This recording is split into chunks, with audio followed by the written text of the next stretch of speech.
Good morning, everybody. Happy Wednesday. I had to think for a second. Wednesday, right? Yeah, Wednesday. Day 2 of Texas StreamTeam Fest. Thanks for everyone that joined us yesterday. We had a great day. And for those that missed it, we are recording all of the days, day 1, 2, and 3. So we will be posting that recording within a week of week from tomorrow, and you can find it on our website. It was a great day. We kicked off with a welcome from our director, Dr. Robert Mace, at the Meadow Center for Water and the Environment here at Texas State University. And for anyone that has not been able to visit with us in person here, we'd love for you to come see us. This is our nice office building here at Spring Lake, the headwaters of the San Marcos River, and it's a real treat to be able to work here and work with all of you. And so after Robert kicked it off, we had our funders speak from Texas Commission for Environmental Quality and the Environmental Protection Agency. And then we had Aspen gave a thorough overview of Texas StreamTeam as a whole before we honored a handful of the many dedicated Texas StreamTeam warriors. So it was a great day. Please check it out on our website if you missed it. Today we're gonna start off with a 30-minute interactive workshop on how to form a Texas StreamTeam group, and Aspen's gonna lead that along with a student from Texas State University who is the president of the Bobcat StreamTeam chapter, and his name is Mitchell Saborin. So that'll be great. It's going to be about 30 minutes.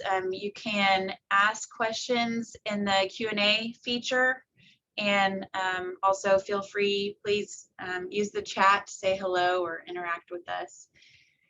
Then we'll have a 10-minute break and then a 20-minute presentation from our quality assurance guru, Sandra Aris-Mendez, and she's going to be talking about the quality assurance of Texas StreamTeam.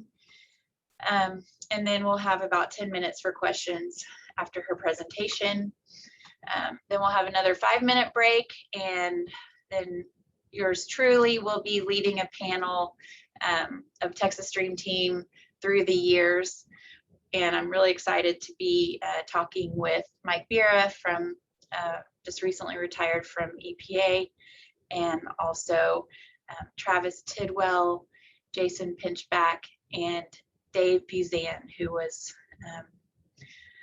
one of the visionaries of Texas Watch to begin with, Texas StreamTeam. So look forward to the day, and please feel free to say hello in the chat, and I'll kick it over to Aspen from here. Sounds good. Thanks, Jenna. Claudia, can you advance the slide? We're like 2 minutes shy of 11:05, so I think I'm gonna just go ahead and get started. That way, if there are any more questions, we have plenty of time, hopefully, to answer everything. So we'll go ahead and get started for the day. So good morning, everybody. This is our first workshop for StreamTeam Fest.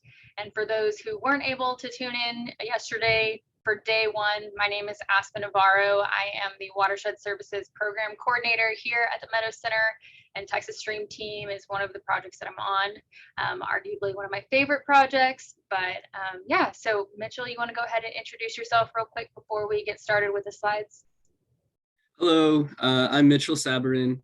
I'm a senior at Texas State, wildlife biology major, and I am the president of Bobcat StreamTeam, as well as the educational outreach intern for the the Office of Sustainability, actually. At Texas State, right? At Texas State, yes. Cool. Sounds good. All right, Claudia, advance the slide, please. Okay, so This session will be a tad different from our normal presentation session in that we encourage you to ask questions, like Jenna said, throughout, so we can answer them on the spot and directly interact with you. As we mentioned, you do have a Q&A icon on your Zoom toolbar where you can submit questions to us directly, and we also have the chat feature open. We're going to be making sure to stay on top of it for this session specifically, and also we're going to try to answer your questions live on the spot, so feel free to send us as much as you wish. I'm sure if you have a question, somebody else is going to have the same question, or maybe it's a question they didn't think to ask that might be helpful for them. So please feel free. This workshop will be geared towards how to start a Texas Stream Team group, important things to consider when starting a group, as well as some helpful startup tips. If you've already established a Texas Stream Team group, you might take some things away today in this session that may make managing your group a little bit more easier, maybe some things you didn't think of before. So the three main points that we'll cover today is first will be what a typical group structure looks like. The second is an example of a group with the school and institution setting, so you can see how a group structure can kind of be accommodated for a different organization, and that's where Mitchell will give some information into Bobcat Stream Team. And then lastly, we'll leave you with some key tips for starting a group. Next slide. Okay, so first, starting with group structure. Next slide. All right. So first, what are the perks of establishing a Texas Stream Team group? Well, there's many perks, but the biggest three that I think are especially important are, first, you sharing the monitoring workload with other people and not having to do everything by yourself. This means supply upkeep, restocking supplies, and funding gets shared as well amongst a group of people. The second perk is with more monitors, you're able to have more data collected in an area of interest or an area of concern, as opposed to maybe just one monitoring site or maybe just a few monitoring sites. More monitoring locations provide a better understanding for your water body in general and for the environment.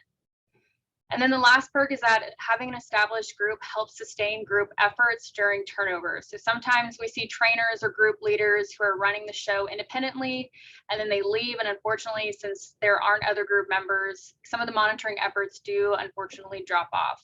And the outreach efforts become impacted. So with multiple group members, turnover is a little bit more seamless and has minimal impact on the group and monitoring efforts within the region. Next slide. Okay, so who can start a group? You. Seriously, anyone can start a group. Even Michael thinks so.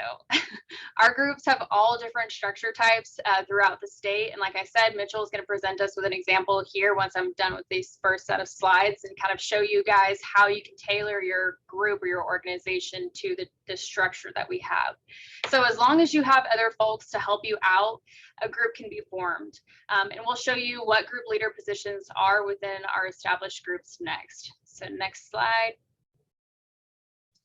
Okay, so here are the group leader positions. There are 3 group leader positions: the training coordinator, QAO, quality assurance officer is 1, equipment coordinator, and then data coordinator.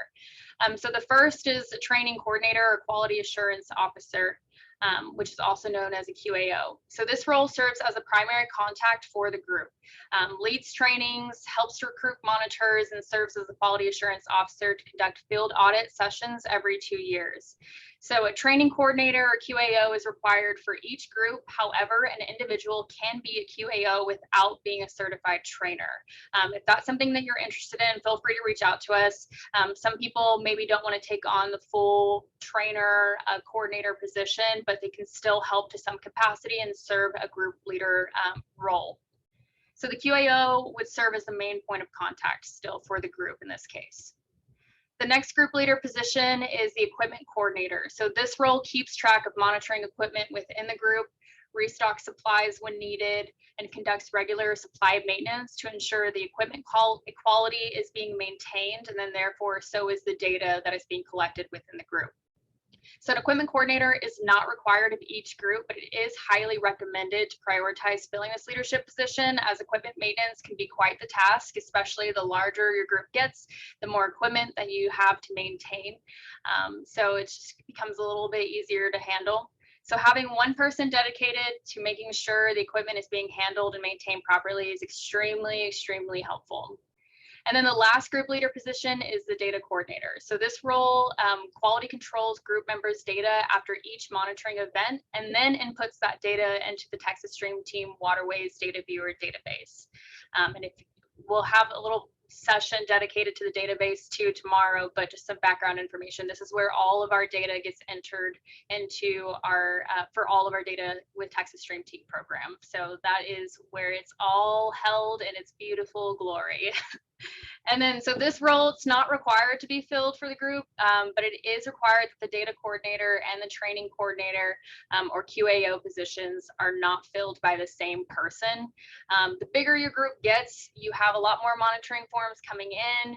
You may have more training requests that come in as well. So we just ask that the training coordinator and the data coordinator are different people, just to make sure the load is not too much on one person. So if your group does not have a data coordinator though, you can definitely still get your data entered into the database. We are always here to enter data at any point in time, and a lot of groups are set up that way. Most of our groups don't have a data coordinator, and the ones that don't, they just send their monitoring forms over to us through email at txstreamteam@txstate.edu, and we do have slides with our email, so don't worry if you didn't get it just then. All right, next slide. Okay, so what do you need to start a group? So interested individuals, really, that's what it comes down to. Individuals who are looking to get involved is super crucial to help fill leadership roles or to monitor within the region. And the last important need is monitoring supplies. So group members can then, of course, begin monitoring after they're trained. And we'll show you where to find monitoring supplies and some funding tips here in a bit. We'll also encourage your group to reach out to us if you need help with any startup supplies. If there are enough individuals involved who are looking to monitor within your region, we definitely would make your group a priority. So feel free to reach out to us at any time. Okay, now I'm going to turn it over to Mitchell, who again, he is the Bobcat Stream Team President at Texas State University's Student Group Chapter. Mitchell is going to talk to you all about Bobcat Stream Team, how they function, and how their group is structured based off of kind of some of the roles that I just listed. So it'll be kind of helpful to see how you can tailor your group and your goals towards also making sure some of those group leader positions are filled. All right, take it away, Mitchell. Hello. So like they had mentioned, I am the Bobcat Stream Team President. Yes, there we go. So next slide, please. Yeah, so I'm the Bobcat Stream Team President. The structure pretty much goes, I preside over the officer meetings as well as the organization meetings. So I create the PowerPoints, and I stand at the front and I conduct the meetings and pretty much organize I plan whenever we have trainings as well as all of the meetings. And there's a lot of, excuse me, sorry. Yes. So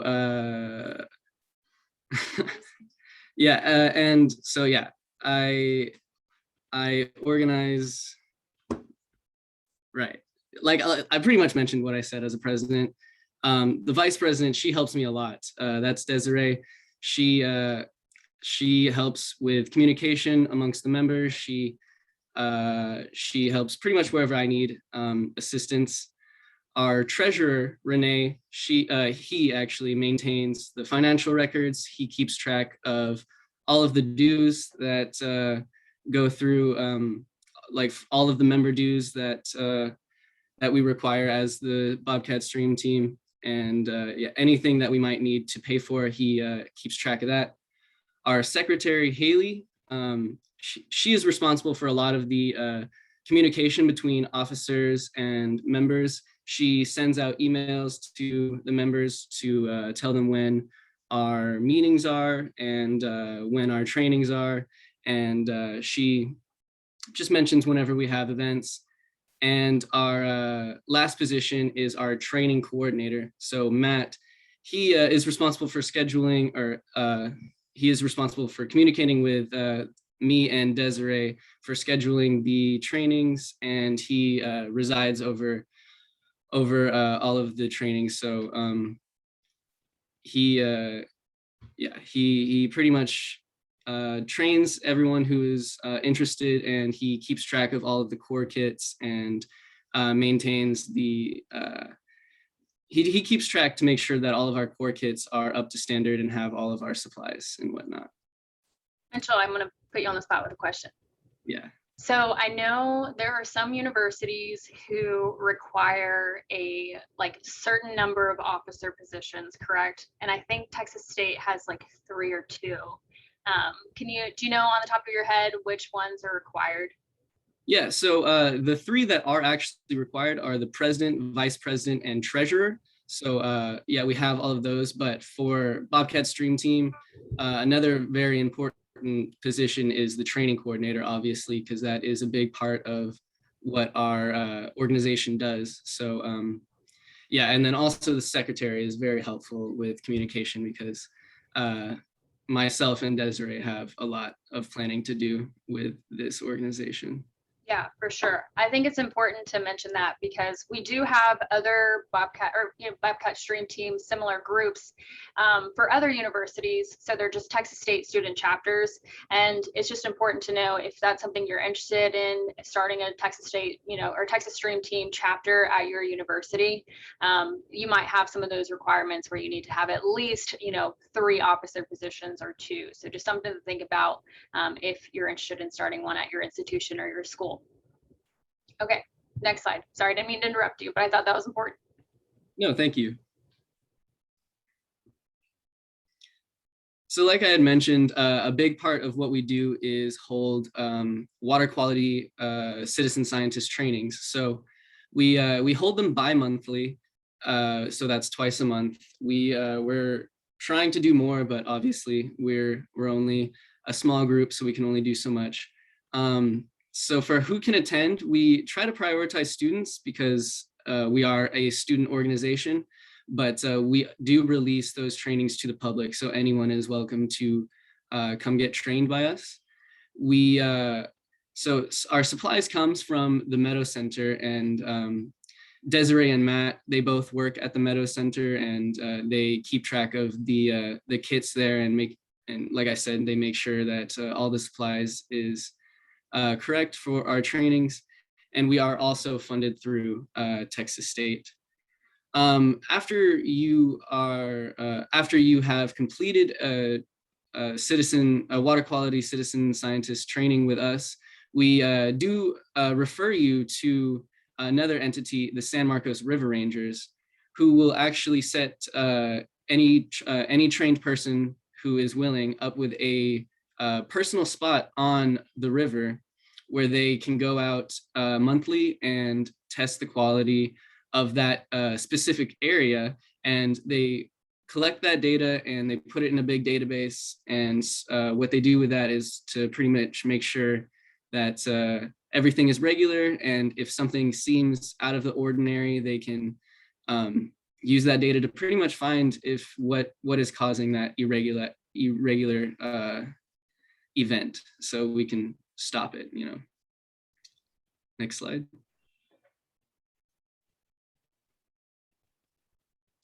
So some other activities that the Bobcat Stream Team does, we do environmental stewardship events. So for example, we just had the Great Texas River Cleanup, where our group got our own spot on a watershed area where we picked up all the litter. And so yeah, we do environmental events like that. We're also planning a kayak river cleanup to make it kind of more fun, so our members can go out on the river and kayak and pick up trash as well. So it's a win-win. We have educational outreach and education events. So for example, whenever the Meadow Center holds events, Bobcat Stream Team will set up a table and display our core water quality kit, and maybe demonstrate some of the different titrations or things that test the quality of the water, so we can actually show the public what we do. And we have social events. So we had a hiking social not too long ago, and so that's fun. And we also sometimes have guest speakers, which is a really, really good thing to have for our organization. But yeah, that's pretty much the outlook of Bobcat Stream Team and what we do. All right, we got a question for you, Mitchell, in our Q&A feature. So Hannah says, how do you ensure continuity as students graduate and new students take over? This is a really good question. Right. So Bobcat Stream Team has a Google Drive that holds all of our files that we pretty much have set up. So that Google Drive has a file that shows all of our officer positions and their responsibilities, as well as our bylaws and everything that we do. And another good way that we help continuity is that the past couple of years, the president has stepped down for the last semester and let a new student become president. And so that vice president pretty much acts as like a background, helping that president at the time become fully acclimated onto the responsibilities and everything that they need to do. So yeah, that's how we hold continuity. It is difficult because it's constantly changing and people are graduating, but we do our best. And I will say too, Mitchell mentioned Bobcat Stream Team really focuses on rallying Texas State students into Texas Stream Team in general. And then once people are done, getting their trainer or training status through Bobcat Stream Team, they'll attend Bobcat Stream Team training. They actually plug in with their local Texas Stream Team chapter, which Mitchell mentioned, it is the San Marcos River Rangers. So the data coordination side is taken over in that aspect through the River Rangers, San Marcos River Rangers. And really Bobcat Stream Team focuses on kind of that education, outreach, awareness, and also just leading trainings in general. And the equipment coordination is taken through San Marcos River Rangers also too. And then we also provide kits for their trainings. So that's what I mentioned, earlier, having groups, having more people involved, it really helps it become a seamless process. So all hands on deck in one region for sure. All right, I saw something pop up in the chat. I want to make sure. Yeah, Adam said San Marcos River Foundation / River Rangers. Woo! Definitely. We so appreciate you guys and all y'all do. All right, I think we're good to advance to the next slide, right, Mitchell? Okay, cool. So now we're going to move on to some tips, kind of some things to take forward if you're interested in starting a group or have been thinking about it. Next slide.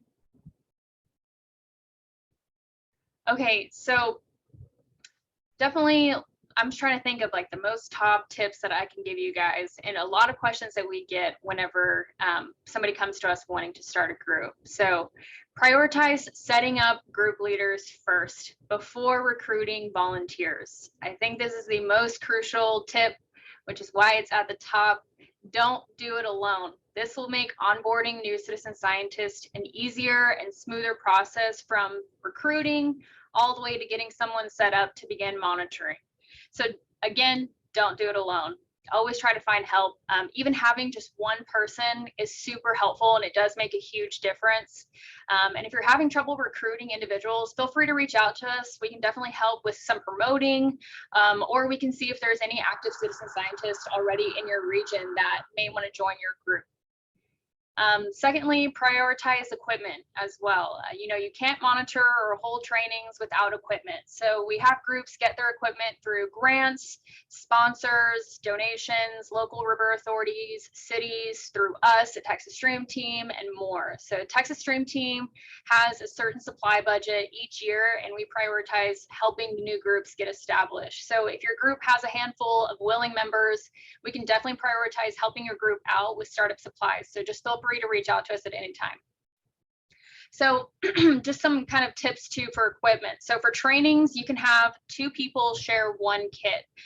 The trainings are where more kits will really be needed in order to train more individuals in one setting. So if you're really interested in holding trainings regularly and you want to, really expand your reach, you may need more kits to train more people at one time. So for instance, if you have 4 kits, you as a trainer need 1 kit to be able to demonstrate all of the protocols. And that means you would have 3 kits left over to then, hold for other people who are interested and want to get trained. So then 2 people per kit, you could train 6 people at a time if you have 3 kits remaining.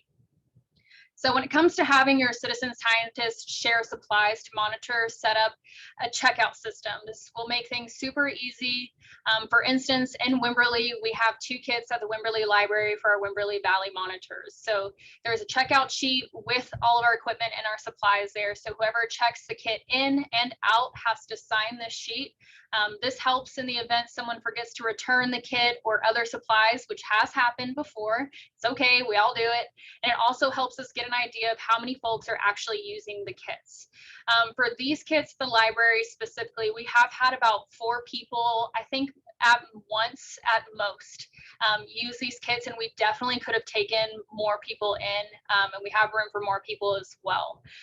So the key with setting up an equipment checkout system is to have the equipment coordinator establish a routine schedule for each monitor. So for instance, every month, monitor 1 monitors the first Saturday of each month, and then monitor 2 would monitor the first Sunday of each month. So that way you kind of diminish any diminish any overlap, and that therefore the equipment is available for everybody. Makes things a lot smoother. And I think I saw Rachel on here too. Rachel, if you're there, pop in the chat how many people you have sharing kits, because I know yours is way more than 4 people, and I think it might be good for people to just kind of get an understanding of how many people can share 1 kit. So we have groups set up a checkout system at libraries, parks, someone's house, etc. The key is not to worry about buying equipment for each person. 1 kit can be shared with a handful of people, like I mentioned, and this will not only save you money, it'll prevent reagents from expiring before they are depleted, which again would save you money. And it makes the kits more accessible. And this will then also help with equipment maintenance, as multiple people are handling the kit each month, and then therefore you have more eyes to pinpoint any needs or any issues that may come up. So let's see, Rachel says, we have about 60 people sharing 4 kits over a month-long period. So definitely kind of puts into perspective how far you can share those kits. And then Adam reiterated too. So cool, thank you guys, I appreciate it. Definitely helpful information to have. So of course, as I mentioned before, pinpointing an equipment coordinator to help spearhead all of this equipment maintenance, it will make much smoother and for a much easier process. So the equipment coordinator position should be prioritized if you do intend to expand monitoring efforts. Okay, I see a question in the Q&A. Do keep a list of groups who would like additional members. So if you go to our trainers page on our website, you will see trainers that are listed, and it'll tell you if they're public or private. And let me just go ahead and I will pop that into the chat right now so you guys have it. So private means no more people they're able to take in, and then public means bring it on. So I popped that link in the chat for you guys so you guys have it. Okay, so groups can be public or private. Like I just mentioned, we have groups who are 100% self-sufficient when it comes to funding, and they can't take any more people, and that's completely okay. And we also have groups who are 100% self-sufficient when it comes to funds, and they are willing to take in whoever is interested. We encourage opening groups up to the public just to get local volunteers plugged in more. And again, you can never have enough data. But however, you choose how you want to set your group up. It's completely up to you, and we're here to support you no matter what. And then, as I've mentioned before, we're here to help you every step of the way. Please reach out. Please don't do it by yourself. That's the reason why we're here to help. And other trainers and partners are willing to help you as well too. So just know you're not alone. It is a bit of a task at first, but you have plenty of resources, and we're here to help you to make that as easy and manageable as possible. All right, next slide. Okay, Melissa says, in the Q&A, can you have a university chapter that isn't an official student organization, Baylor Stream Team charted, but students found the requirements for being a student organization and started taking more time than doing the monitoring? Yes, definitely, for sure. I don't know if it would technically be a student chapter through a university, but we would definitely take it for sure. It doesn't have to be registered through the university at all. That being said, there are some perks to having a student organization registered through a university. Like Mitchell had mentioned, they do receive funding from the university, and we were able to get a couple different university grants for Bobcat Stream Team specifically, and it does help having them listed as a student organization. Good question. Okay, I'm going to share my screen now and take you guys through the process of once you've established your group leaders, you're ready to get your group officially registered and certified through a Texas Stream Team. This is how you're going to do it. So let me share my screen. Okay.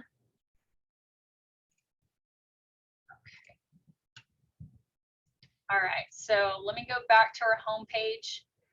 Main website's texasstreamteam.org. You guys see it? Make sure it didn't leave. Claudia, can you confirm you can see my screen? Yes, we got it. Okay, the Texas Stream Team homepage. Yes, ma'am. Okay, see. So from the homepage, you will go to Forms and Resources, Citizen Scientist Resources,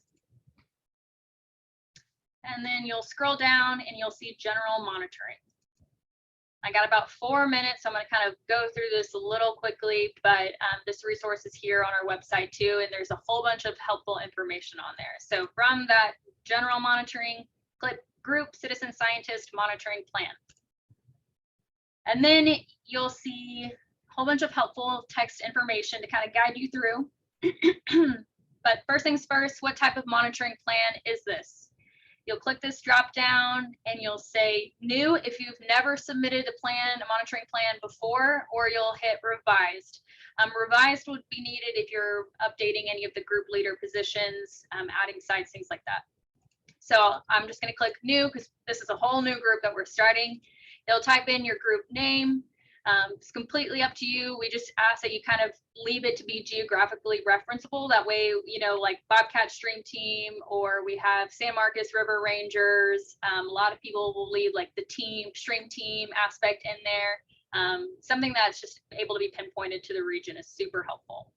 And then everything that I talked about as far as the group leader roles, your training coordinator or QAO, you're going to list their information. You can select if you're both, or if you're going to be the QAO group lead only, your name, information, address.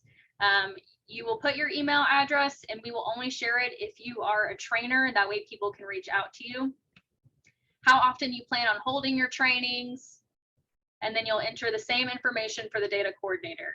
And none of your personal information will be shared. This is for our records to make sure that we can get in contact with you if we need anything, any updates, things like that. So equipment coordinator, you're going to fill out the same exact information. And then you'll enter your group members. So the total number of members that you have for your group, all of their names, first and last, what type of monitoring you will be doing, standard core, advanced, macro, probe core, E. coli, or riparian. Some funding information you'll fill out, equipment information, kind of your intentions, what you're hoping to get out of forming the group, your goals, and then what sites you plan to monitor at. So that is how you fill out the group monitoring plan. You'll click I'm not a robot after you filled everything out, and then you'll hit submit. That goes to us directly, and then we will make sure we have all that information logged into our system. And then I got about 1 minute left, so I'm going to go ahead and stop right there. But I will share this resource in the chat so you guys have it. And again, we are recording as well too, so some of this information will be online in about a week if you need to go over anything. So there's a link for the group monitoring plan. Krista says, is this the same if you have minors in your group? I'm a teacher. Yes, definitely. So we do have age restrictions with our some of our trainings. That being said, if you do have any minors, just making sure that you have their parents or guardian filling out the information that we need on file for sure. All right. Go ahead and click the slide, Claudia, just to give our artists some credit for the photos that were used. And then we have about 1 minute. So any remaining questions? All right, and we're out of time. I'll be here to answer any questions if I see anything pop up, but we're gonna move on to, I think we have a 10-minute break, and then we'll move on to our next presentation after that. So we need to advance the slide, Claudia. All right, and then we can pause the recording. And all right, good to go, Sandra. Okay, so my I can't start my video. It says you cannot start your video because the host has stopped it. So I don't know if you want my video on or not. Claudia, can you make her a co-host? Yeah, there you go. You should be able to start it now.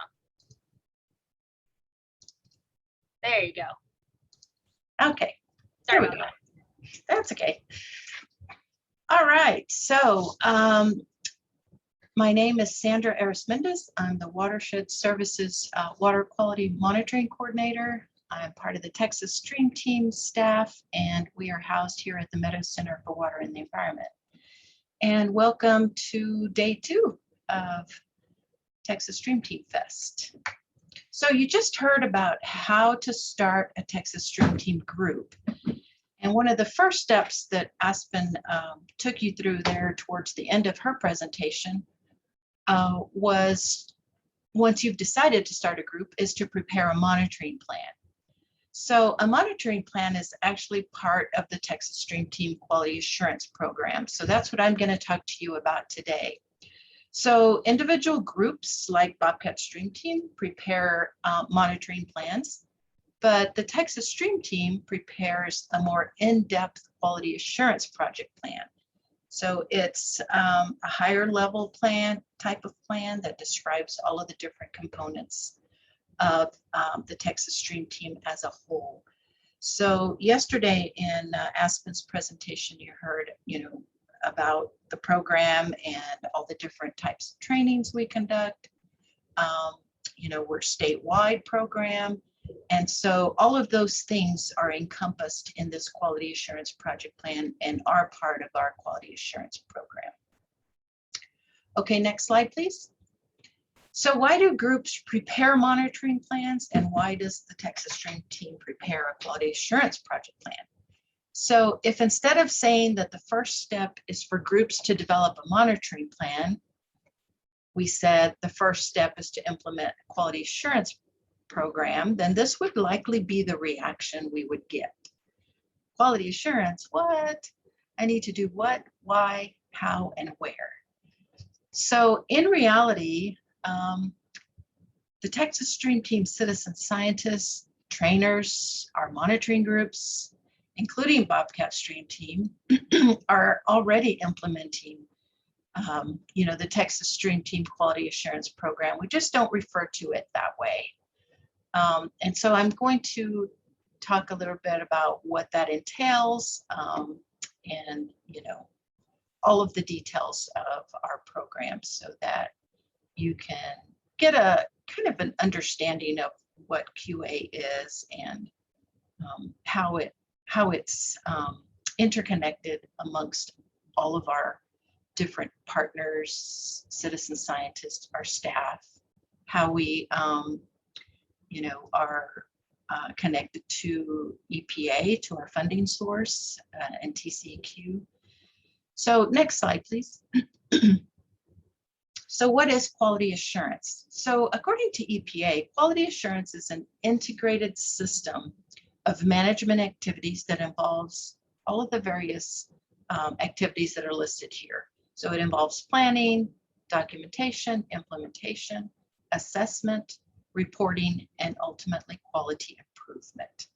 So planning, for example, includes things like developing a group monitoring plan, or for Texas Stream Team, we developed the quality assurance project plan. Documentation refers or includes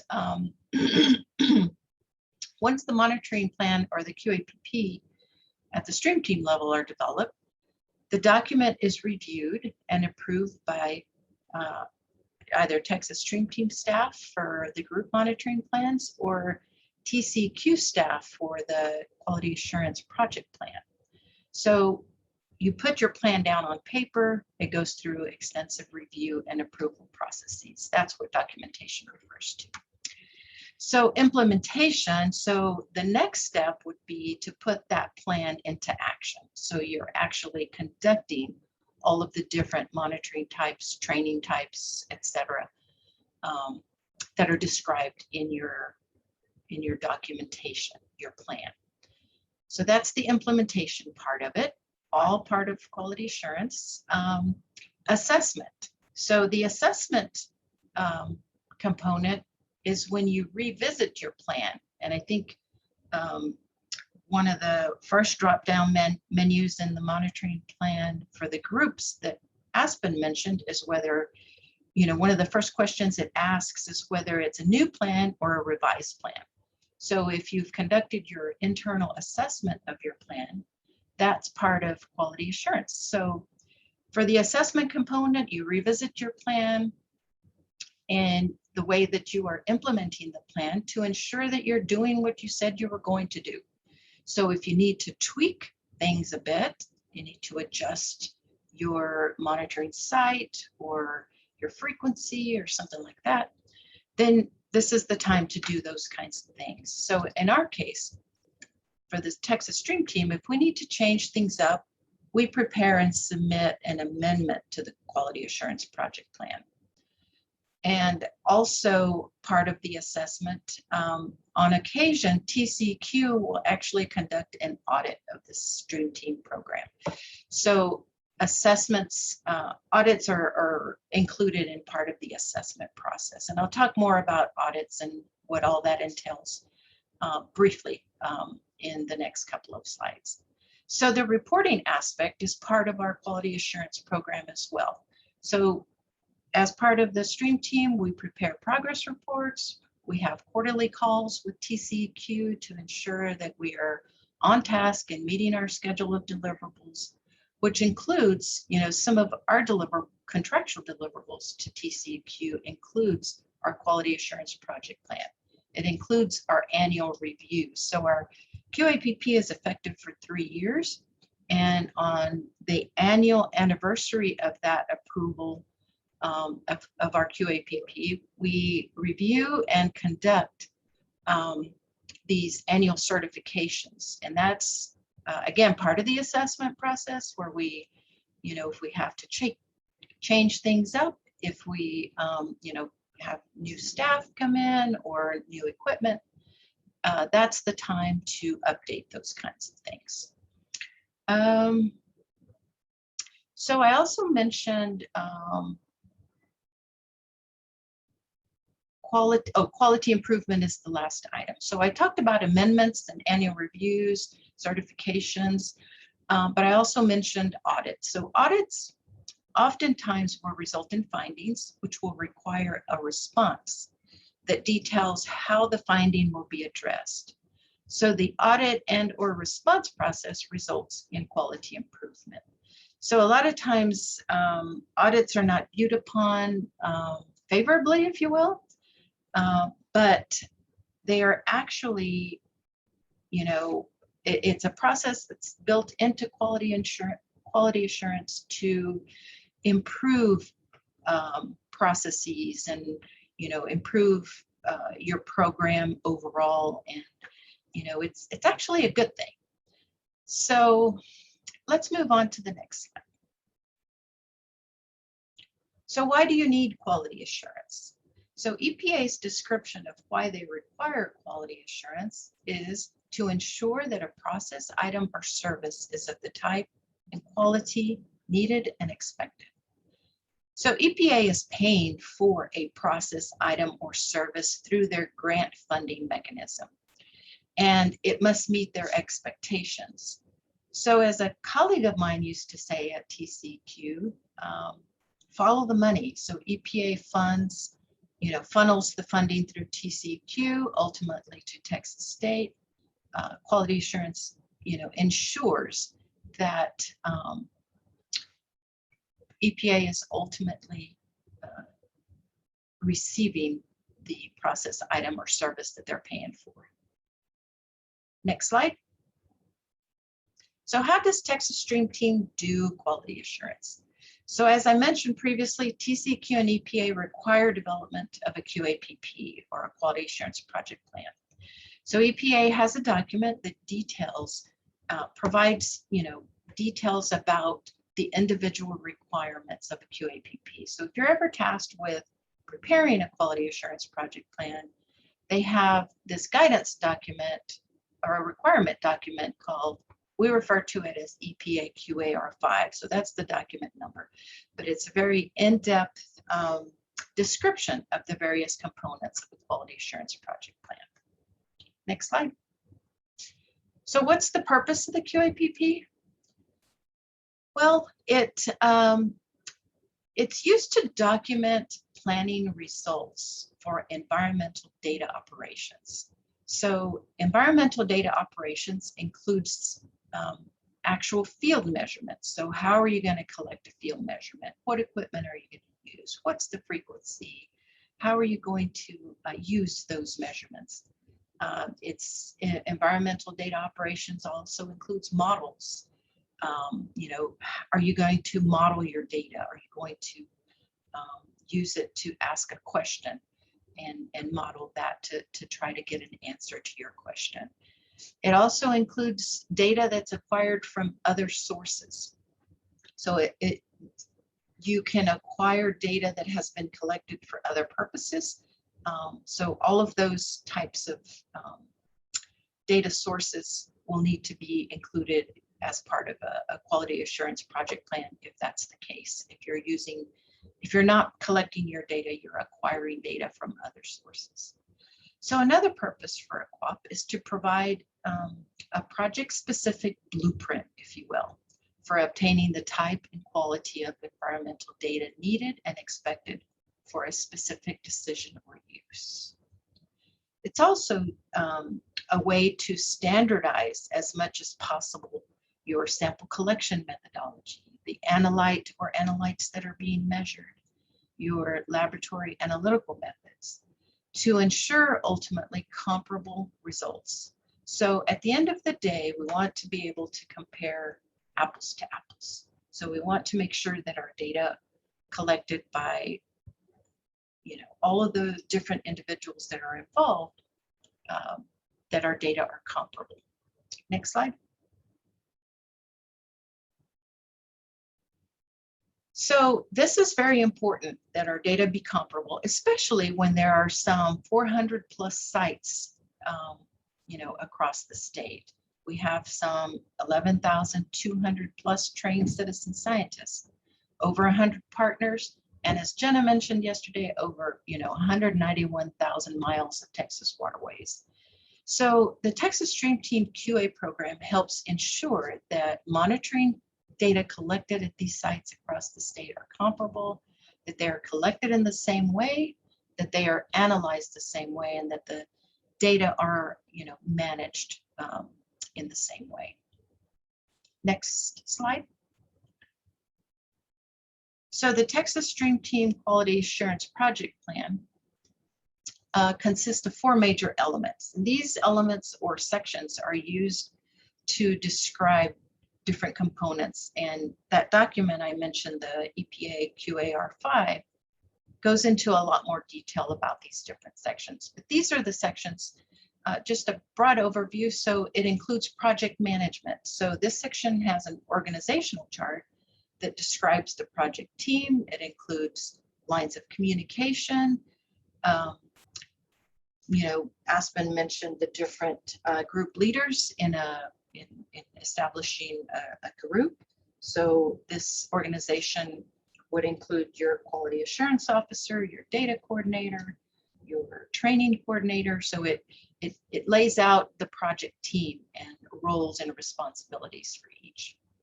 So the next element is the data generation and acquisition. So this section describes how the measurements are collected, all of those details, of how, if you're acquiring data, how you're going to do that.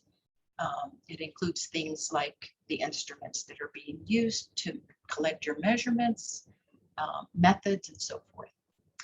Assessment and oversight describes both internal and external audit procedures and the frequencies of these assessment type activities.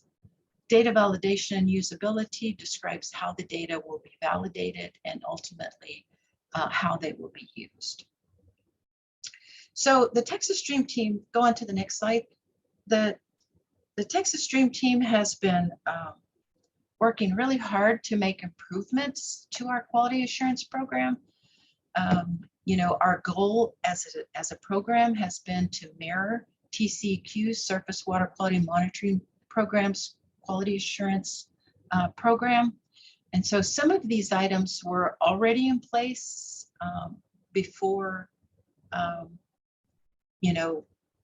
some of these improvements were made, but they weren't always necessarily being implemented. And so we've recently put an emphasis on ensuring that these quality assurance protocols are being implemented. And we've added some things that as reminders and so forth, so that the individuals that are out monitoring will follow these protocols. So some of the improvements we've made include pre and post instrument calibrations. So these are required for things like your conductivity meters, your pH meters. So before you go out and measure, implement a monitoring event, you pre-calibrate, and when you return, you post-calibrate. And this just ensures that your instrumentation is working properly and your measurements are of highest quality.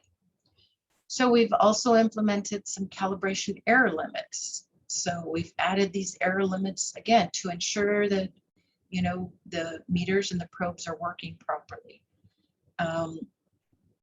We've included the requirement for some sample duplicates. So these are required for things like your modified Winkler titration method for measuring dissolved oxygen. You're always required to conduct that specific test twice in duplicate, and your measurements between the two sample duplicates must meet certain criteria. So that's what I'm referring to with respect to sample duplicates. We've also included some QC, a QC checklist on the monitoring form. So on the back side of the monitoring form is a QC checklist for the various types of monitoring that's being conducted. And it's just a quick overview of a quick reminder for our citizen scientists to ensure that they are following the protocols. We've also conducted some, we've upgraded some of our equipment and some of our methods as part of our quality improvements.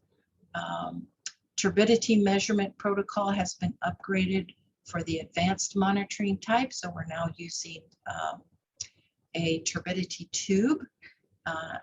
And so you'll see if you're monitoring some of the advanced parameters, you might take note of that. And we've updated our field monitoring guide to reflect the new protocol. Standardizing equipment. Some of you may have been using an older conductivity meter, and so we've made every effort that possible to try to upgrade those meters and standardize across the board. And again, we've revised some of our field monitoring guides to reflect some of these improvements. Next slide, please. So these are some of the future improvements that we have planned. So if we had all the resources we could ever ask for, we would do more, but we don't. So these are some of the outstanding improvements that are on our to-do list, or actually some of them are in progress. So they include things like quality control sessions and or field audits. So our quality assurance officers, our Texas Stream Team staff, and our trainers can conduct these quality control sessions and field audits. So that's one avenue for achieving these this particular component of our quality assurance program. But we're exploring other opportunities for being more, I guess, consistent with our field audits. So we're exploring virtual opportunities. We're, creating these videos or exploring options for creating videos so that these QC sessions can be conducted virtually. Our electronic monitoring forms we have a prototype is currently being developed so that our monitoring forms can transition, excuse me, from paper to electronic. So you can, access them electronically. You can enter your data directly into the data viewer. So those are some things we're exploring with our monitoring forms. Again, we will continue to standardize our equipment as best as we can. Of course, as resources become available, and we will continue to update analytical methods and equipment. So we're always looking for ways to update our methods to keep up with the available technology. So next slide, please. I will close with this Zen-like character and remind you that you can do this.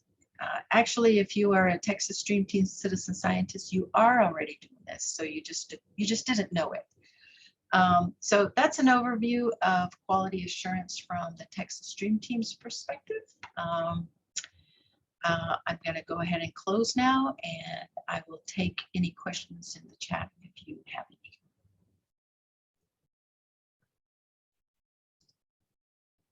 I didn't see any specific questions come in.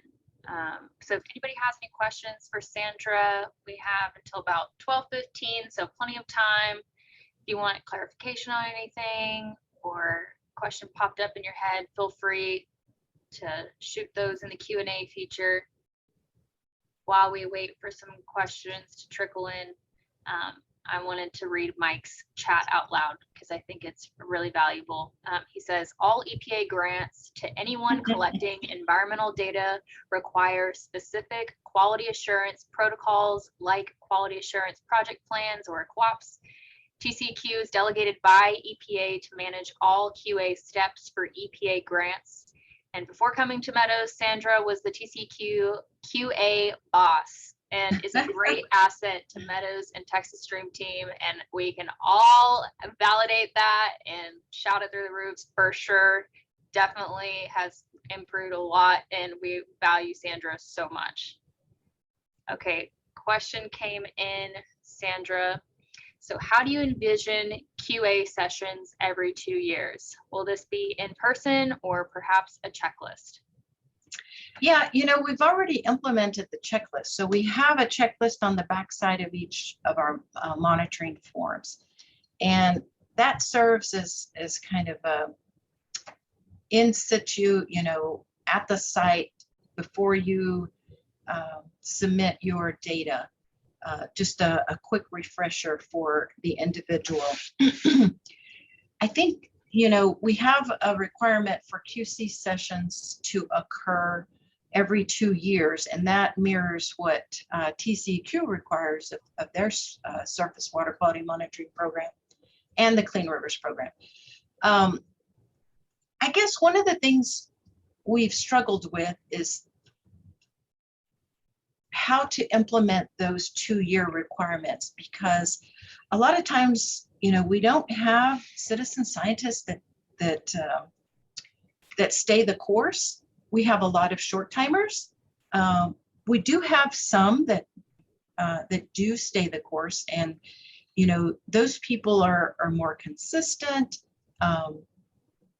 And so for those individuals, we have been looking at options, other options. Like I said, the QA officer, Texas Stream Team staff, and any of the local trainers can conduct QC sessions.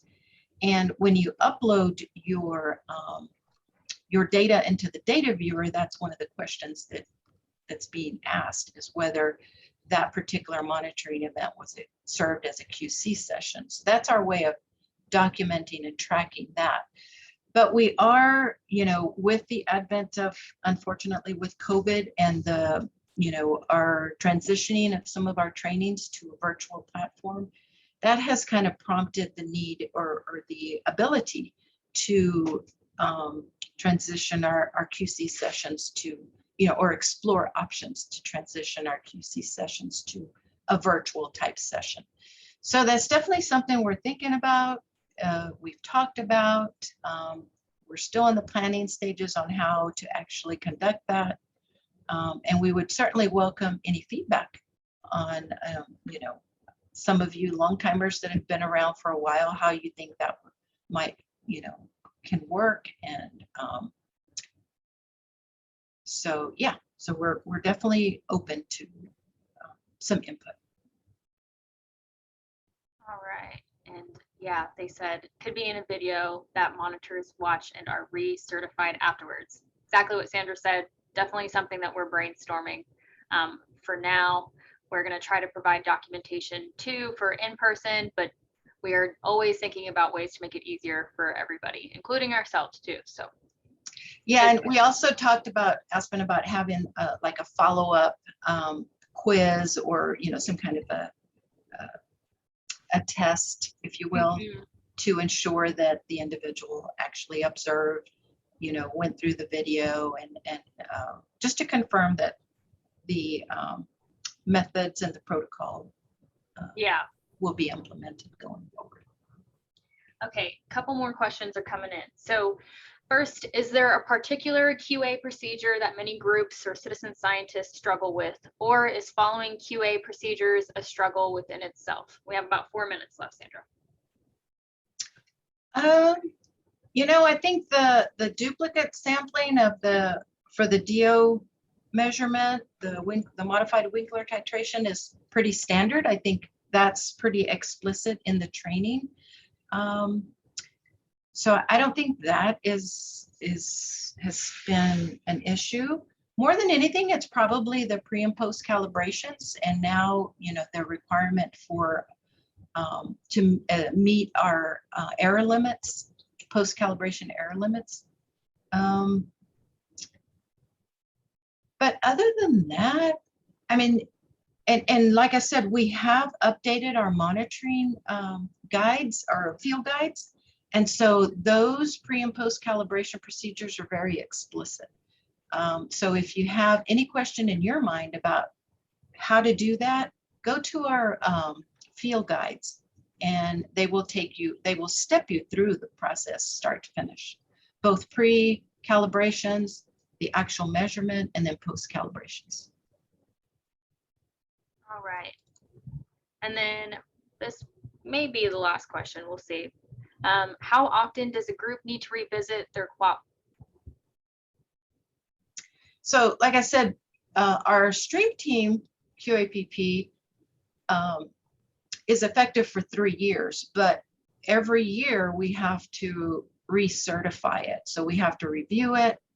If we have any changes, we have to amend it, submit an amendment for review and approval from TCQ, and then we can get certified, to account for any changes that have occurred during that previous year.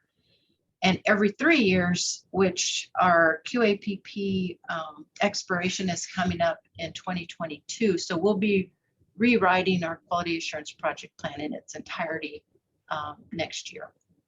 As far as groups are concerned, their monitoring plans are good as long as they're up to date. If things change, they are required to update their monitoring plan to reflect the current status. And we have 1 minute left, but that was all of the questions that we had. I think, Sandra, within this 1 minute, it might be good to talk about how even future trainings need to be included in the quality assurance project plan. just kind of some background on, you know, what it takes to get a new training up and running through our program. Yeah, so I mean, you know, each of the different training types that Aspen talked about yesterday, whether it's core, whether it's probe, you know, advanced, riparian, macroinvertebrate, all of our training types, as they're updated, as they're evolving, you know, they all have to be included in the StreamTeam's quality assurance project plan. So there's a lot that goes into that, you know, a lot of updates.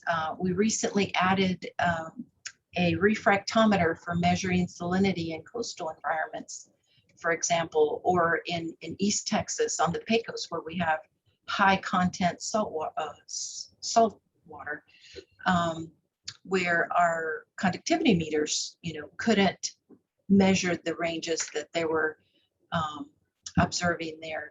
So, you know, if we add a piece of equipment, all of that needs to be included in our quality assurance project plan. All of the things I talked about, you know, the equipment type, how they will be used, what are the detection limits, or, you know, the ranges for the different equipment. So it's a lot of, you know, a lot goes into updating, whether it be equipment or protocol. And all of that is captured under our quality assurance project plan. All right. Thank you, Sandra. That was a good stopping point too. So now we are going to have a little bit of a break. We'll be back on at 12:20. Claudia, can you advance a slide? And one more. And we can go ahead and pause the recording. We'll be back on it. One question I had for Aspen and Claudia. So I see I have my video going. Will we be able to see the other panelists' videos only when they speak, or? I'm gonna try to figure out how I did that. There's Dave. Okay. And Jason. There you go. Mike. Have Travis start his And video. Travis. Perfect. Okay, good. I'm glad that Hello. It's great to see all of you, and thank you so much for joining me for this panel. It's you know, it's a shame that we can't be in person, but I'm really glad that we can be doing this virtually, and it's a real treat to have all of y'all as part of it as we go through the years of Texas Stream Team / Texas Watch, and that I thought I would call it a walk down memory lane, and really just talk about these past 30 years, and all of you and many others have played such a integral part in the success and sustainability of this program. And so I wish that we could have even more people as part of it, but yeah, such a treat to have all of you guys on this panel. And I have a list of questions here, and I'm not going to talk for too long because I want to dive in and hear from y'all about the experience. So let me pull those up real quick. Hold on just a second. Claudia, let's go ahead and stop sharing screen so we can blow all of the panelist videos up too. Thanks for the suggestion, Adam. Yeah. So go. first, we'd just like to start off with an introduction, and I'm going to ask each of you to do that yourselves, to tell us about your prior involvement with Texas Stream Team. And I keep saying / Texas Watch, but yes, Texas Stream Team is our name today, but would love to hear from you guys about your prior experience to start with, and I'll ask Dave to start. Yeah, thanks, Jenna. I'd like to say it's an honor to be invited to your anniversary celebration. My name's Dave Buzan. I'm a biologist with Friesen Nichols here in Austin.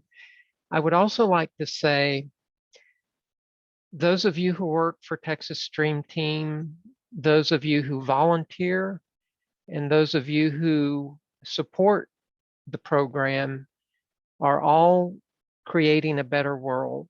And we thank you for that. The core belief is this democratic ideal that Abraham Lincoln said, government by the people, of the people, and for the people shall not perish from the earth. And you really are government by the people. You are doing the work of understanding water quality and communicating that. That is very important, and I thank you for your efforts. Thank you. Okay, Jason. Well, why'd you have to put me behind Dave here, quoting Lincoln and going there?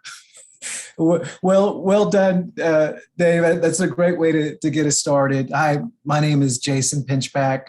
And thank you so much for the opportunity to share this moment in time with you all, and reflecting on the experiences. While we were working on water issues and everything associated with water, the experience is really about people.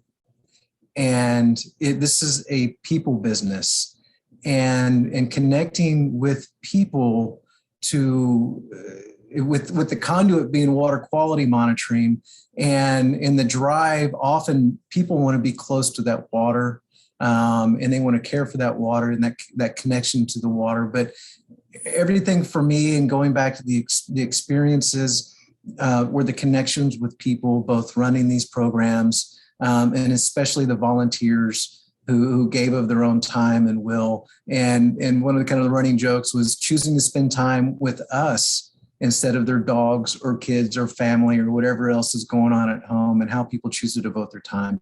And that same spirit still sticks with me today, that I really learned and took on from all the folks that I worked with during my time with Riverwatch Network, Texas Watch, and StreamTeam. Thanks, Jason. Mike.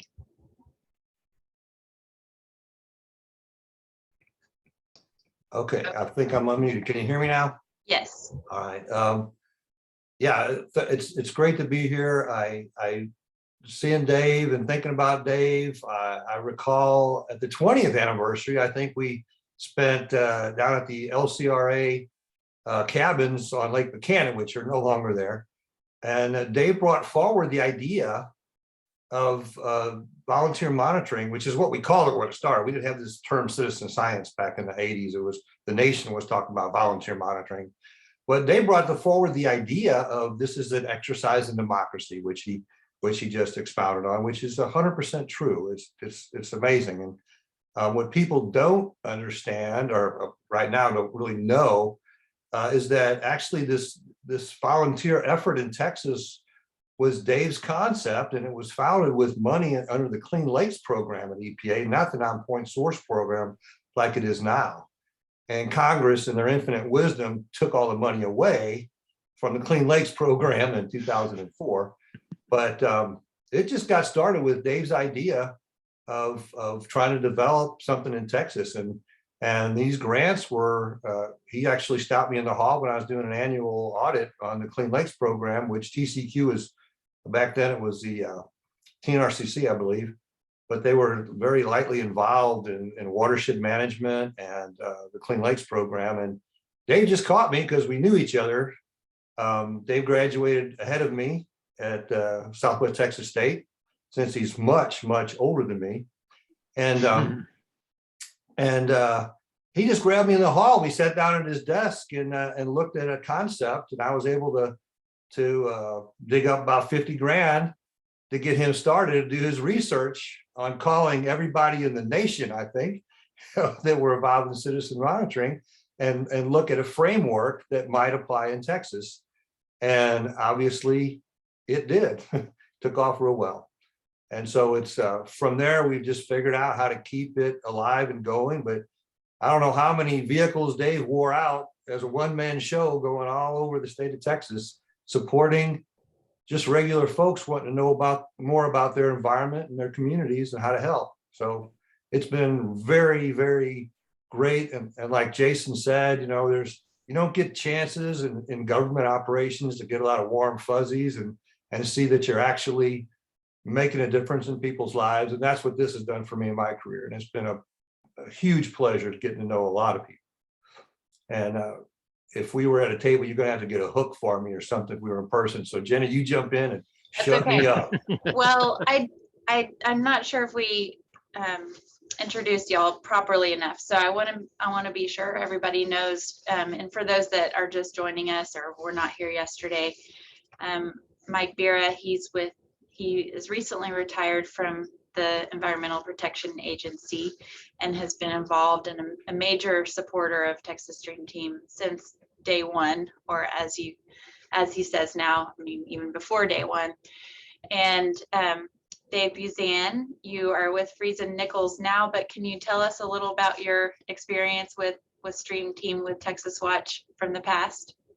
Sure. And I'll try to be brief, and because Mike captured it very well.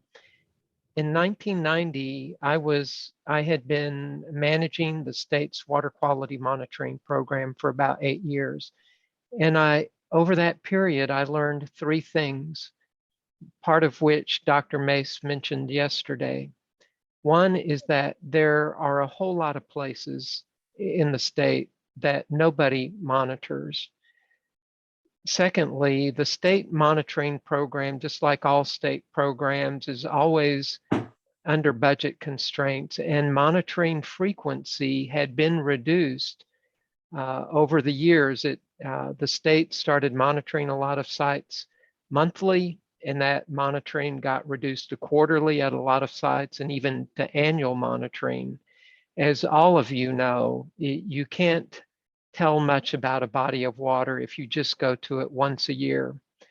And then the third thing was that we were aware that there were a lot of issues that citizens were concerned about in terms of water quality, and they really did not have an avenue to address those issues in an informed way.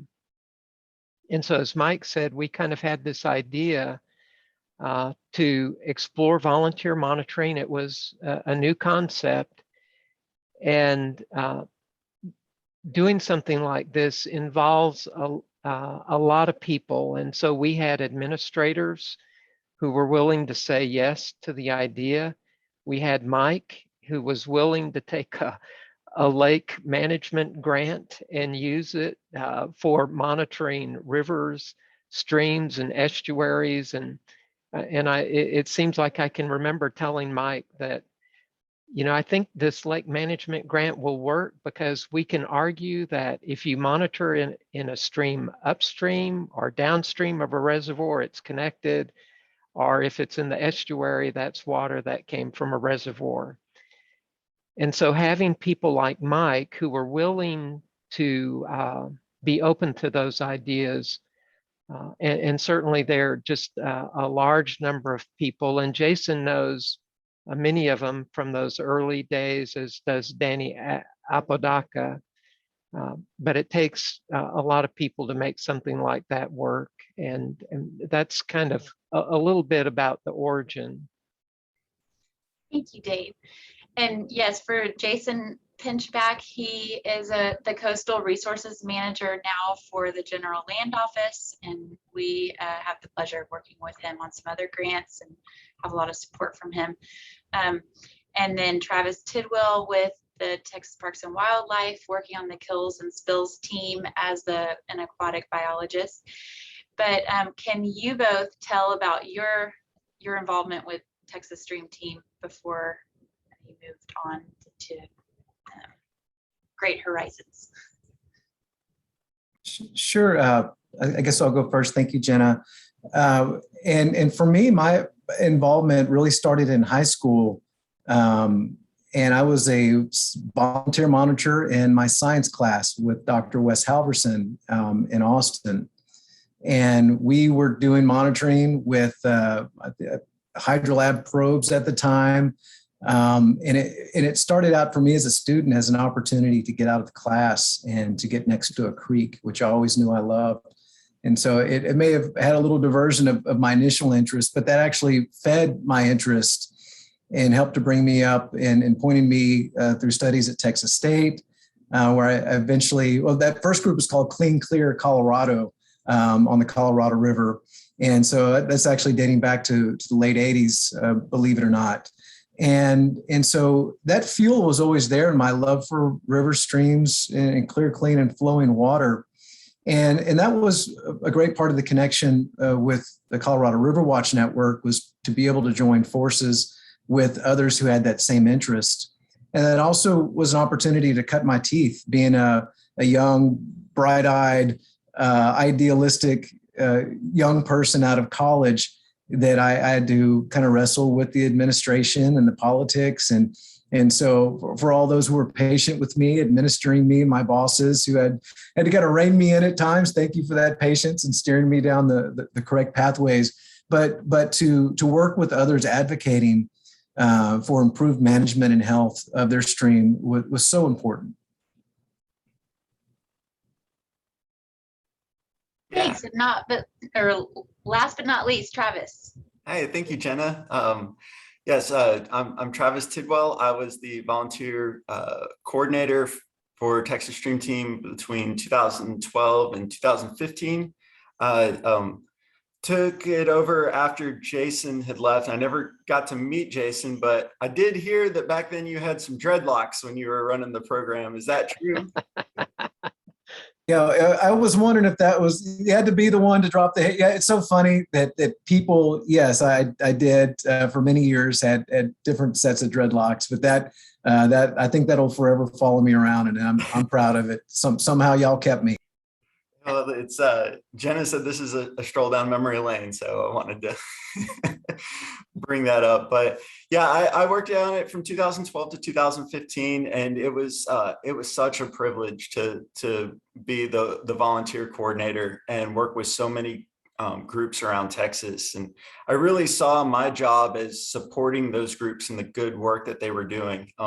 They had so much like commitment and involvement with their local waters, and I just wanted to fuel that and keep it going. And I remember going up to the Waco wetlands and doing a training up there, and the young lady hosting that is now running the whole thing, Jenna over here.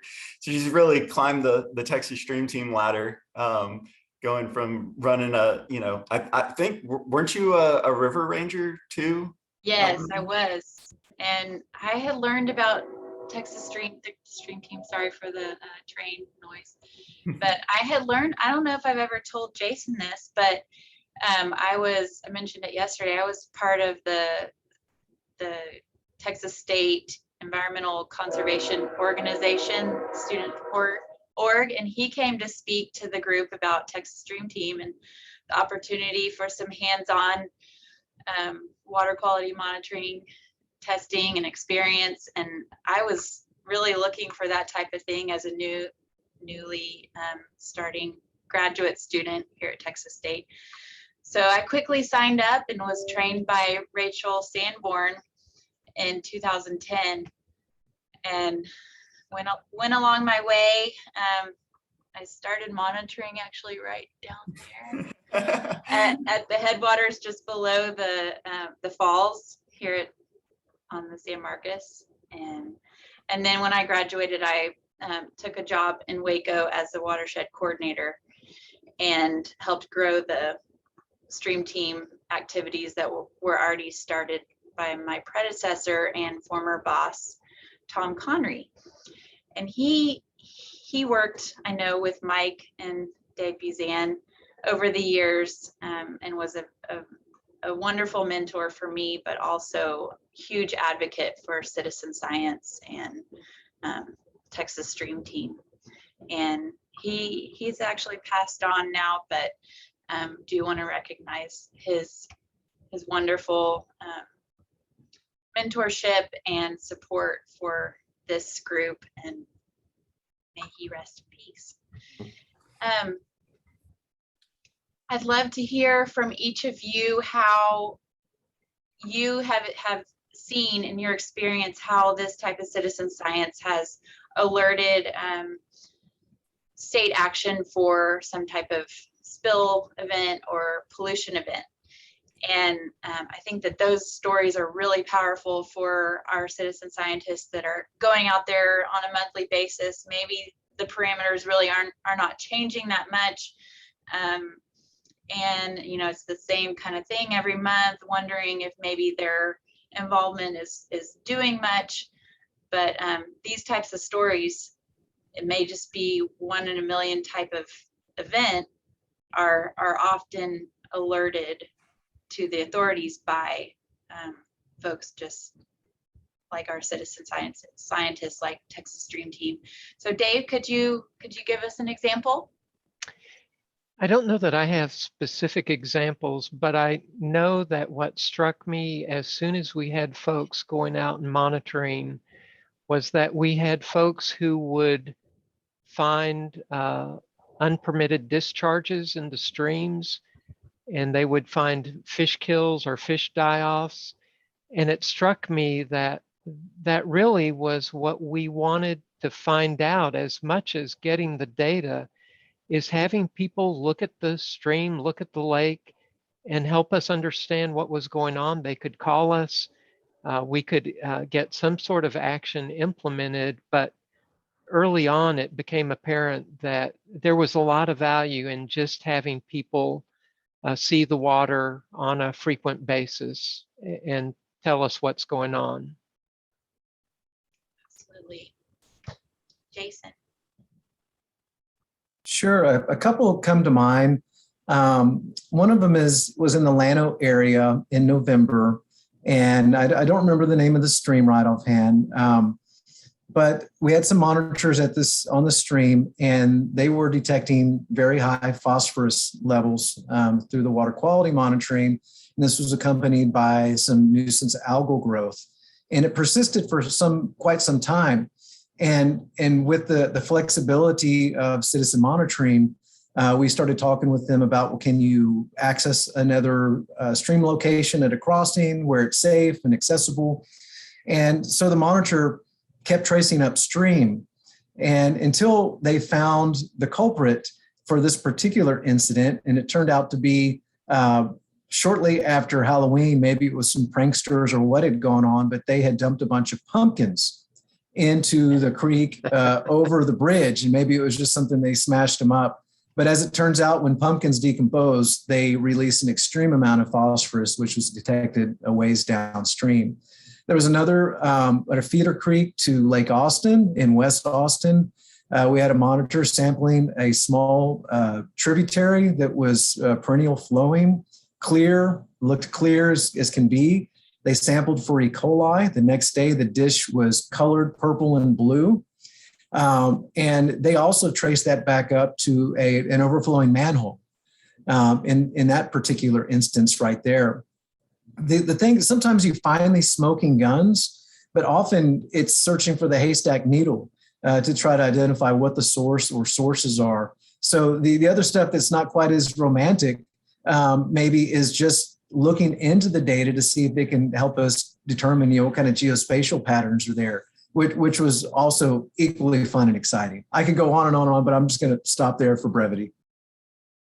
Thank you. Yeah, I'd love to get a compilation of these experiences and knowledge, because, man, it's such interesting stuff. And I have a couple examples to offer too, but Travis, what about you? Yeah, I've got a couple of examples. So after I worked at Texas Stream Team, I moved on to Texas Parks and Wildlife Department, and I'm on the Kills and Spills team, which means I go out and investigate whenever we get calls about fish kills or pollution events. And one of the first ones that I had was, it was in the Plum Creek watershed. I believe it's a small tributary called Salt Branch Creek. And there was a rancher, and he reported some black water and some dead fish. And so we went out there and took some water quality, and noticed that the conductivity was really, really high. but it was called Salt Branch. So maybe it was naturally high, but there was actually a stream team volunteer or citizen scientist downstream that was monitoring a site for a little while. I think it had gone inactive, but we were able to look at that past data and see, okay, yeah, this conductivity is something like 50 times higher than it normally is. And we followed this black water up to a wastewater treatment plant, thought that that was the culprit. That's the usual suspect. But they weren't having an issue, and we saw that the black water was going farther upstream from that. So we just kept going up until we got to this culvert with this just nasty, almost like sweet potato with the roasted marshmallow on top kind of looking stuff coming out of it. And it was just really gross. So we found out the point where it was entering the water. So then we had to follow the culvert up, and we followed that up into a neighborhood with a storm drain. And across the street was a feed store. And talking with the owner, we found out that a week before, a kid was getting some molasses to take to feed his cattle, and plugged in to the spout on the bottom of the tank and filled up his tank in his truck, and then forgot to disconnect it. And he drove off and he pulled that spout out, and something like 10,000 gallons of molasses flowed into the street. And the volunteer fire department came and just hosed it down the drain. So it took a while for it to work its way through, but it finally entered the stream. And then all of the stuff in the molasses basically just sucked all the oxygen out of the water and killed fish for a couple of miles. So it was really cool having the stream team data from the citizen scientists to kind of help lead us in the direction of that investigation. And I get notifications all the time about fish kills, and you can definitely tell when there's a Texas Stream Team citizen scientist that calls in, because they give you very specific information. They'll say, the DO was 1.8 milligrams per liter this morning, or the conductivity was high, higher than normal. And normal people don't call in and tell me what the conductivity is of water. That's something that someone that was trained through this program and knows it and understands it and can speak to me in those terms. And so that definitely helps with this job. Another example that happened while I was at Texas Stream Team, it was right about the time that I had taken it over, but during the when there was the planning for the Upper San Marcos Watershed Protection Plan, one of the things that Stream Team did was an intensive bacteria survey in the Upper San Marcos. So they had volunteers go out and collect a bacteria sample and put it on those agar plates that you guys use for counting E. coli. And they were able to map out the concentration of bacteria from like Spring Lake on down to the confluence with the Blanco. And there was this spike right when you were downstream of Rio Vista Park, or not Rio Vista, downstream of Sewell Park, right there at that public entry point. There was a spike of bacteria. And what we had found out was there was a leaking sewer line underneath Texas State University that was leaching sewage into the ground, and it was slowly making its way out at that point. And you could just, the data was so good that you could just see no bacteria, no bacteria, no bacteria, exceeding the limit right there. And then downstream it was high, but it was going back down. And so that was really cool that citizen scientists were able to see that. The university, I believe, fixed the pipe, but there was a lot of sewage in the saturated ground. So it took a long time for that to finally dissipate. But we were doing something like monthly monitoring out there to capture that data. But that was really cool. And Laura Parchman remembers that. Just saw her write that in the text. Hey, Laura. And so relevant for all the people that are swimming there. Mike, do you have maybe one story to share? How much time you gonna let me have you? We have about 12 more minutes, so I want to have I can do it in for 15. one more question. But. I can do 15 or 20. No, very quickly. The Brazos River Authority, under Tom Conner, you mentioned before, they were in a situation in Sugarland where they could actually predict fish kills for Texas Parks and Wildlife from discharges from the sugar company, which is really cool. In about mid-90s, 96, 97, somewhere like that, I got a call from somebody I never heard of named Mike Lyday with the city of Austin. If y'all remember him, he's passed. We were able to do, that was back when we still had Clean Lakes program money. By the way, that's section 314 of the Clean Water Act. Please look it up and get your congressman to support that again. But anyway, we were able to support a Clean Lake study on Town Lake solely on citizen collected data. They were able to do a watershed assessment and a lake analysis with citizen data. That's the first and only one that I'm aware of in the nation that's we used with citizen data. It was a beautiful study. He did a great job. He got to be a really, really good friend of mine. I still miss him. And I wanted to very quickly shout out to Ann Rogers. She was one of the people, after Dave got the ball rolling at the state, a fellow named John Hall was executive director, and he was very supportive of volunteer monitoring, citizen science. And there was a full staff of 9 people. That's when Ann Rogers just came onto the scene for us. Politics as they were, when TCEQ decided that they didn't want to support it with staff anymore, and we had to find a new home, which was Meadows. It could have been A&M. That was a close one. But anyway, Ann was wisely brought into the SWCM's team, the Surface Water Quality Monitoring people, and she brought with her an understanding and appreciation of volunteer data. And that was incorporated into a lot of SWCM's work, thanks to Ann Rogers. So, Ann, we love you for that. You've done a great job for the state of Texas. And now you're a big shot at Parks and Wildlife and running the world. So we appreciate it. And I'll shut up now, okay? Thanks, Mike. No, you don't have to shut up, but yes. Hi, Ann. We needed you on this panel, but we'll have to do a separate interview with you as well. Okay, so one more question for everybody. I want to hear about a favorite memory of yours from your experience with Texas Watch and Texas Stream Team. This is Dave, and one of my favorite memories is at the 1993 meeting of the monitors. We set up a competition where we coordinated with the local office of the U.S. Geological Survey, their water quality monitoring people, and they had staff stationed at about 3 or 4 locations around where we were meeting up in the Fort Worth or Denton area.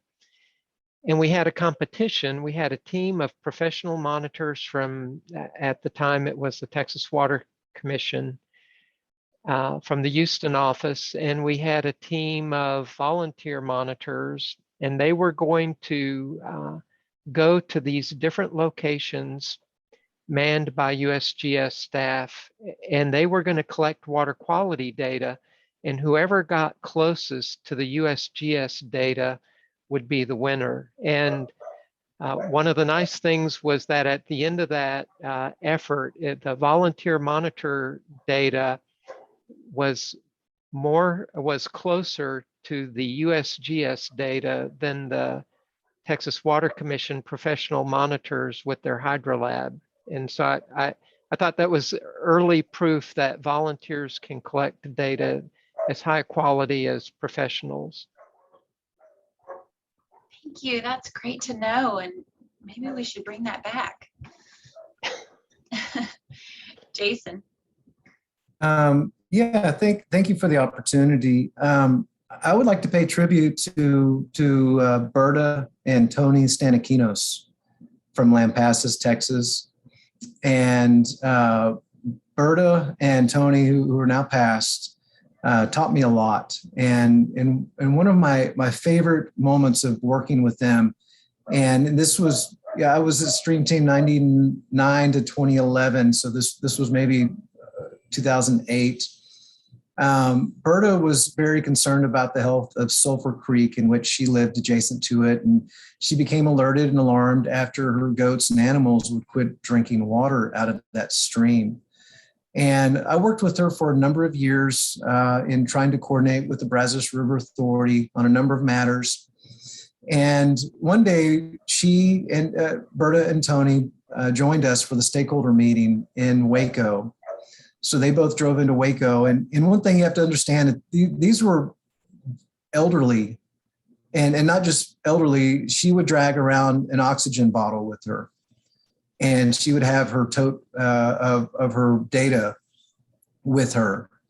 And to see her go into this boardroom, and we were arm in arm, but she was the leader. And to see her tenacity and her persistence, and how she chose to advocate for that stream, and to kind of face the big machine, if you will, in the boardroom, and asking with a lot of vigor for more assistance in helping to take care of Sulphur Creek and to figure out why it was in decline. So yeah, to Tony and Berta. Thank you so much. That's very inspiring, and would love to dig into that a little bit more. Travis. Yeah, I guess it was kind of closer toward the end of my career with StreamTeam. I did a lot of like education outreach events where I'd go and set up and have the kit open and do a demonstration, show how to do water quality, and talk about what the program does and how it can be beneficial for clean water in Texas. And one of the guys that was there at this event was really interested in the program, and his name was Marty Kelly, and he had just started at Texas Parks and Wildlife Department, and he wanted to start Texas Stream Teams at state parks. And so I was like, that is a great idea. I've been wanting to get something like that going. I wanted someone at Parks and Wildlife who I could talk to about doing this. And then here's this guy, and he comes in and he's, like all enthusiastic about this. And then it turns out like a month later, I end up working at Texas Parks and Wildlife with Marty. And Marty works on Ann Rogers' team, Ann Rogers Harrison now. That story, I think it kind of, for me, it does two things. One, it was this initiation that I wanted to get going, and I've seen StreamTeam and Parks and Wildlife take that on and run with it, and it was something that's gone on after I was at StreamTeam. And so it's really cool to see the program growing and moving into new things. You guys have like the riparian assessment that is really cool. And so I really like keeping up with StreamTeam and seeing what direction it's going in after I was working there. And two, the other thing about that is just how connected water quality and water quality people are in Texas. And StreamTeam is really the glue that holds all of that together. So, Marty and I are now on the Kills and Spills team with Ann, and Ann's involvement with StreamTeam, and Dave Buzan. I email with him or call him once a month, and we talk. And Jason Pinchback at the GLO, whenever there's an oil spill, we work closely with him and his colleagues down on the coast. I think I saw Melissa Mullins in the chat there too, and so she's got a stream team in Waco with Crasser and Baylor students, and she was on the Kills and Spills team as well. And so I just wanted to get that point across, that this, more than the data, and the data is great, but StreamTeam is like this community and brings all of these people together that continue working on, even after their involvement with StreamTeam. That's so true. And yesterday, Carrie Neiman with TCUQ was saying that he sees his work as all about relationships. And I said that as well for StreamTeam. It's so meaningful for the data and the protection of our precious waterways, but the people that I have met and hear about are really what keep me coming back every day and keep me inspired.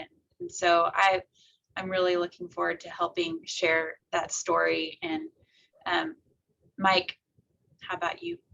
What's your favorite memory? Okay, I'll be as quick as I can. It's okay. We can go a few minutes over. There's a lot of collective memories in my world at EPA, it was EPA Region 6, which is Texas and the 4 states that surround it. The volunteer stuff started in Texas and spread. Oklahoma used Texas Watch as a template for their program.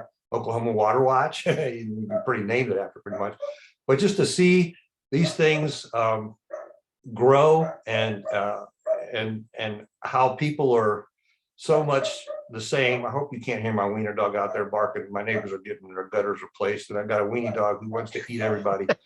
But anyway, Okay. by the way, Travis, I'm glad to see your dog moved. I was afraid it was dead there. I was going to notify you to check it, but you're okay, man. That's my So- office mate. Yep. He moved them. But anyway, what I remember, one of the things that really stick in my brain. Well, first of all, us people who develop careers in the sciences and are field biologists and stuff, we're like a bunch of little kids. And when I talk to schools, I tell them what a scientist is just a person who grew up and never lost their childlike curiosity about the nature world around us. And I think that's true. And we get together and we just love what we do, and nobody really understands us all the way, including our spouses sometimes. And what you have in this volunteer situation is the passion comes through of people who are not formally trained, but very, very interested and passionate about developing good data and using that data. And that's what leads me to my memories is we had the Texas Water Monitoring Congress sometime in the late 90s in Austin at the Congress Hotel. And there was a person, this pretty much was when it was still a one-man show with Dave. And he had prepared this lady to come and do a presentation. And I can't remember if it was the Pecos or the Frio River. I can't remember what river she did. Yeah, Susan Lynch with the Frio. Frio, okay. So this was before PowerPoint days. Dave made a whole bunch of slides for her, and she was very well prepared. But you take a regular citizen to step in front of the Texas Water Monitoring Congress, that took a lot of courage. And she was extremely nervous. She was very intimidated, but she stood up there like a soldier and she nailed it. And she got a standing ovation from all of us who were just so impressed by her passion and her knowledge. And so that's what it's about. Sorry. Okay, thank you, Mike. Thank you, all of you, for sharing these stories. I'm really happy to share that we are starting to work on a book about Texas Stream Team and the history of the 30 years. And so this is just the start of this conversation. And I'll be coming to many of you across the state about to hear your stories. Please share them with me and think about what you have to share. And we'll provide some outlets for that on how you can do that. But yeah, Stream Team will be writing a book this next year. And I'm glad to hear that so many others agree that these stories are so valuable and inspiring. So thank you again. And we have one more day of Texas StreamTeam Fest tomorrow. So we're out of time today, but we have one more day tomorrow. Please join us for another round of workshops and panels. And thank you again. Go StreamTeam. Thank y'all. Great Good to job. see you, Great Mike. job. Take care. Thank you for putting this on, Jenna. Mike, let's go fly fishing sometime. Don't need much of an excuse. You're I got retired a pile now. of ribs on. I got a pile of ribs on the smoker right now. Fixing to go to Junction, trying to kill a pile of hogs here. I hope I didn't burn my ribs. Man, that sounds nice. Okay, Thanks, y'all. take care. See y'all. Bye, Jason. Y'all are great. Y'all Travis. are great. Bye. Bye-bye.